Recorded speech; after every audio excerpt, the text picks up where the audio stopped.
My name's Julian. I'm from Montreal. I'm 22. Yeah, I just turned 22. Let me just recheck the calendar. But yeah, my stage name is Infamous J. Infamous because I was a little shit disturber as a kid, so it's for being known for a bad trait. So it's pretty much why I picked that. J, it's like a blue jay. I come from Toronto. When I got out of high school, I kind of did my own thing, and then one of my buddies from high school, Ryan, I seen him doing his own thing more or less, which was he was making music. So I kind of just messaged him. We talked a bit, and then from that point on, we kind of decided, hey, let's make a track together. And after that point, we made a track. We made a couple of tracks. Then we just decided, hey, let's work together and try to build an actual, independent label from that. And basically now, 7 artists later, that's pretty much what we're on track to doing. Process when writing a song. Okay, well that's I guess it depends who you are. For me, it's a bit like not necessarily a long process, but I kind of just listen to beats on loop for I could listen to it for hours, the entire day. It doesn't really matter, but it's just till I get bored. But even then, I still I write to it.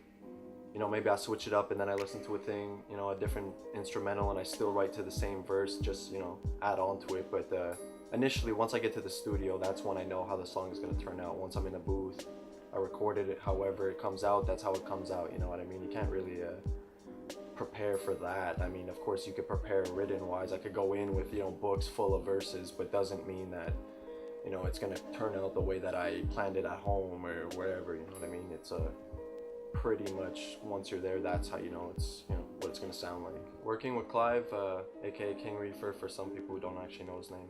I find it's a good experience, me and him, we go way back where, I consider us brothers, whether it's blood related or not. I don't really care what anybody says, but working with him is a fun process. He's more, freestyle. He's, I guess I got him into more the riddens now, but I don't know. We mesh well. We got a good chemistry. So once we're actually in the booth, we just have fun. Maybe we turn up, maybe we don't. Maybe we just dance around. Who knows? But honestly, it's a fun process.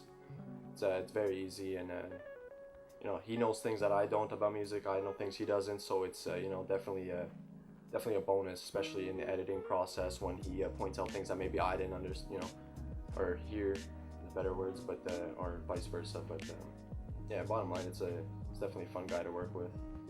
Influences now in music, I don't know. I guess I used to be more old school, so I was into the Big L, Biggie Smalls, Tupac, the Big Pun, the Raekwon, the whole shebang. But I guess I've adapted. I still listen to old school music, but nowadays I guess I'm more into the not necessarily mumble rap, I guess if you want to call it trap, whatever. But they got a good a good melody, so it's hard to not like that sound, especially when it sounds good to the ears. But I guess Migos is cool, Nav's cool, The Weeknd.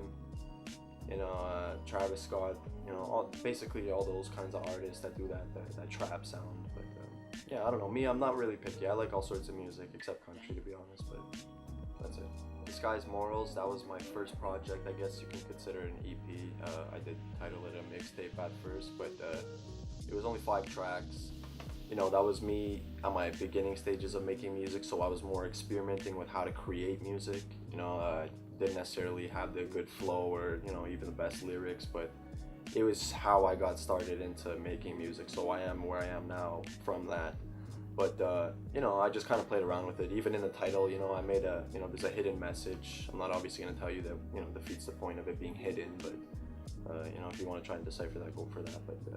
But capture the moment.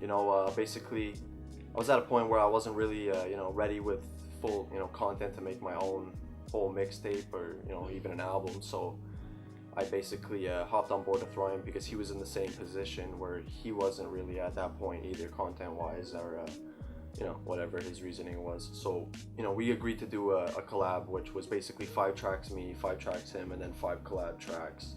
It did come out good, and now that that's out of the way, obviously I've been working a lot more, so I do have a lot more content to go off and do my own things, and vice versa, so does he. Well, Neighbor Gang, the new album, Welcome Home, basically that's just a collab effort of everybody under the label, all 7 artists. We just wanted to kind of see what it would be like. There's not really a lot of groups out there nowadays. I mean, you have your duos or this or that, maybe 3 guys, but you know, there's not really like a full-on Wu-Tang kind of groups thing out there. So I mean, you know, we said why not, you know, just try it. It's, you know, it's really experimenting. There's no harm in trying something. If it doesn't work, it doesn't work. If it does, then, you know, that's great. But in the end, it's cool. It's a cool mesh of different styles. You know, we all have a different flow, a different deliverance, or whatever you want to call it. So, you know, it's definitely something worth taking the time to listen to. Future-wise, I'm working on a new mixtape. It's solo. You know, aside from the whole group tape thing, it's gonna be about 10 tracks. Not really sure if I'm gonna make it a mixtape or an album. You know, I don't really have the resources for, you know, exclusive beats right this second. But, you know, and then again, you never really know. I guess I could come across them if I really wanted to. But more or less, it's supposed to be a free project. That way, nobody has to pay for it. But you know, it's definitely gonna be a different style from what I'm used to doing. You know, I've kind of adapted it a lot, so it's definitely something I'm looking forward to, and I'm sure my fans are also looking forward to listening to. Made my way up out the trap, oh. Looking back, motivated me to stack more.